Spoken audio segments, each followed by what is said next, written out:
Hello everyone, this is Priyanka. Welcome to my channel Priyanka's IT School.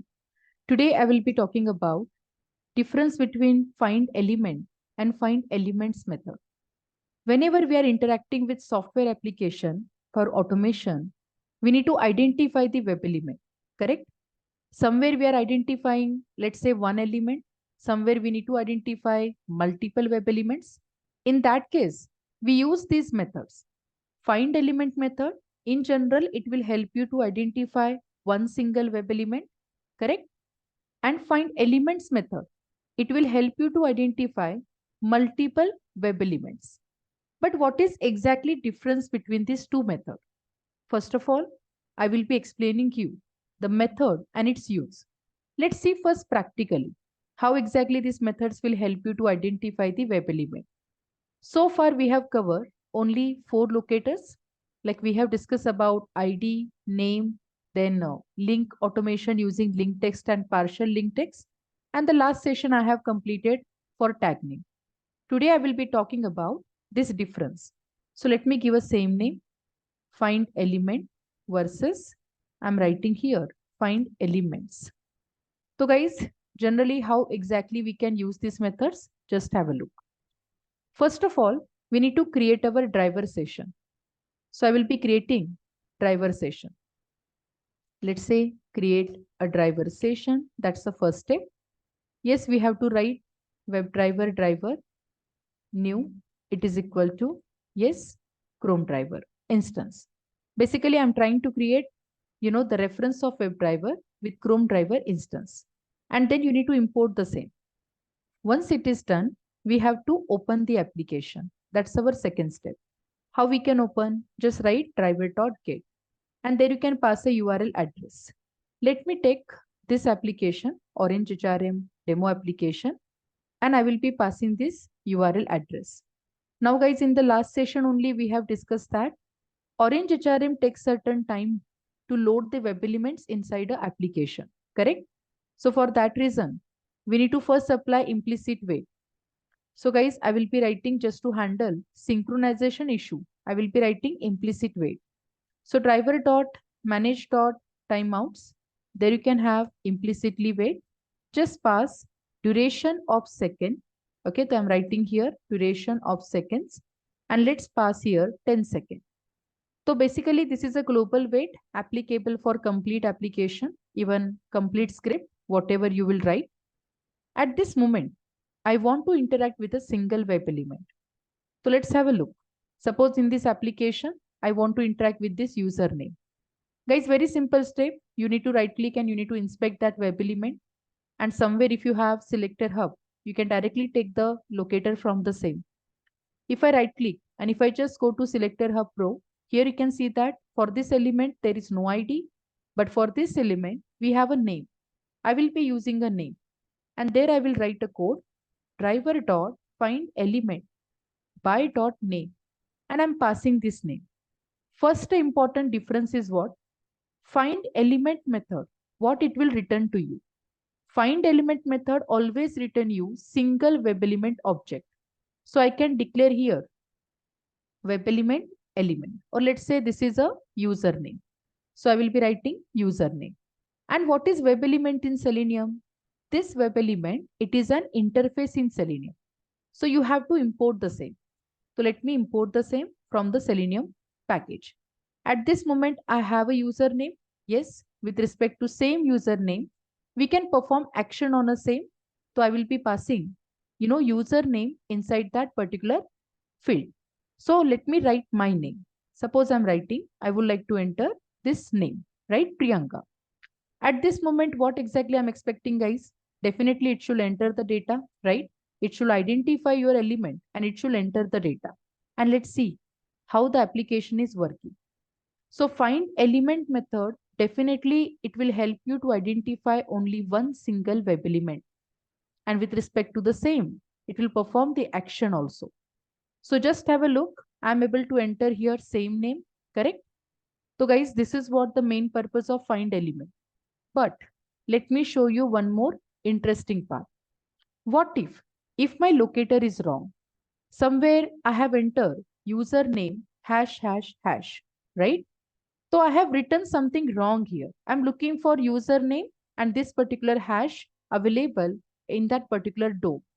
So guys, application developed by the developer, they have written certain properties. And currently I'm looking for this element by using which address? Username and 3-time hash. At this moment, absolutely in application, there is no such element available. Just have a look. If I show you, if I can show you that coding part also, you will see the difference. Let me go back and let me open inspect window. Just have a look. If I inspect that username, okay, here you can see that we have a name, but we have name username only. We don't have 3-time hash over there. So at this moment in my code, I have written something wrong. I have explicitly added this point to show you if any element is not found by this find element method. In that case, what is the result of this particular thing? So guys, try to understand whenever any element is not found, this method always throw the exception, no such a element exception. And let me show you the same point. So at this moment, my test will definitely fail and just have a look. But at this moment, you will not get failure immediately. Okay. For complete 10 seconds, it will wait. It will look for that element. And whenever it is not found in the console, you will able to see the result. And just have a look. I got the exception in console. The element is available, but the problem with our locator, right? So here, my method is not able to identify that element. So I'm getting no such a element exception, right? Which exception it will throw? No such a element exception. See, it is giving that we don't able to identify this name is equal to username with 3 hash. So this is the main concept. Whenever find element fail to locate the element, you guys are able to see no such a element exception. Okay. Now, absolutely, if my element is wrong, you will be not able to proceed because whenever there is an exception, it will terminate the code and at that particular line only, and you will not able to proceed further. But I would like to show you difference. I would like to show you what exactly find elements method also. So guys, let me comment this whole code, right? So currently we have discussed what? 3 points. Find element will help you to identify one single web element. Second, return type of find element method is WebElement Object. Third, if find element method fail to identify any web element, it will always throw you no such a element exception. Now let me explain you what is a find elements method. At this moment, again I am taking the same application. Find elements means somewhere we are dealing with multiple web elements. Here you can see that I'm having multiple links available on the same page. If I just go and click on any one link, here you can see how the link they have mentioned. So currently you can observe the link is available with the anchor tag, right? This is our main link. First link, then you can see the second link, right? Then third link. Likewise, you can see all the links are available. So these are multiple web elements. Whenever multiple web elements we want to interact, definitely we can use find elements method. So guys, every link tag name is common. So I will be writing driver.findElements by dot tag name. And there I will be passing anchor tag as it is a list of links. And at this moment, you need to observe that what is the return type of this method? This method always return you list of web element. So guys, I have to declare it. Just have a look. Suppose I'm writing list of web element and this is a complete list, right? At this moment, okay, when you write this way, at this moment, what is a list and what is a web element? So guys, list is a Java concept. It's an interface in Java, right? So you have to import it from the same java.util package. And web element is interface in Selenium. Whenever you have a list, all the collection framework methods you can apply here. You can use here. Example C. If I just want to calculate total number of list or total number of web elements, so I will be writing total links are, currently these are links, so I'm writing total links are, and then we can write list object name dot size method. Size is a method which will help you to print the total elements available inside that web page. So currently I'm looking for links, and absolutely when I do write this statement, it will capture total links available on that web page. Now just have a look. What is happening? So again, application will launch and it will just check that how many links are available. And after execution, you will see the result here in the console. I'm getting that total links are 5. Okay. So at this moment, if you apply size method, it is returning you a simple integer value. But what if I just to write the same list? Hmm? If I just to write, I want to print the list only. At this moment, let's see what is the result, which list it will be printing. So currently every element is a web element type. So whenever application will run, at this moment you are able to see some list of element, and here you are able to see some object reference. Correct now? We are able to observe that particular object reference. But guys, if you really want to capture the text of every list, yes, we have a beautiful method getText that we can apply. So here I can write, suppose if I just do iteration using for each loop, then let me show you the exact link text or exact link with certain attribute. Because every link is available with the text, you are able to capture that. But here you can observe, link is only available with certain images here, 4 links with no text, 1 link is having only text. So better I can capture this attribute where you can see the link URLs are available in this hrefs attribute. So what I'll do, I'll just make iteration web element I, and we have to pass list to that I, and there you can write, okay, a very simple method I dot get attribute method. In get attribute, you have to pass attribute which is coming from that application for that link. Name is hrefs. Okay, so I have captured this attribute because I would like to show you this complete link. Okay, URL address of that link. Now guys, when I say just capture a hrefs, so here you are able to see exact hrefs. If you really want to capture text of the link, so those links are having a text property, you are able to see that, right, in the output. But if link is not designed with any text, you will not able to see that, right? You will just get a blank space over there. So let's have a look. If I apply getText is a separate method, guys, which will help you to capture text of the web element.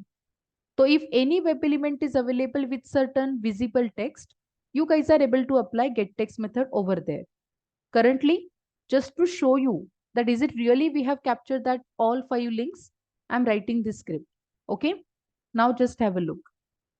So definitely it will again execute your same application. It will capture all the links. It will print hrefs of that link along with the text. And in this application, only one link is associated with the text. So you are able to see the same result. Just have a look. If I print list, I'm getting some internal object value for that.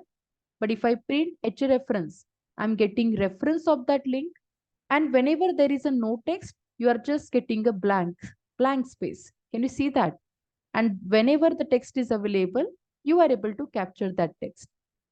So basically, we are able to interact with multiple web elements using findElements method. But again, I would like to show you something. Let's see. What if I'm looking for a hash, right?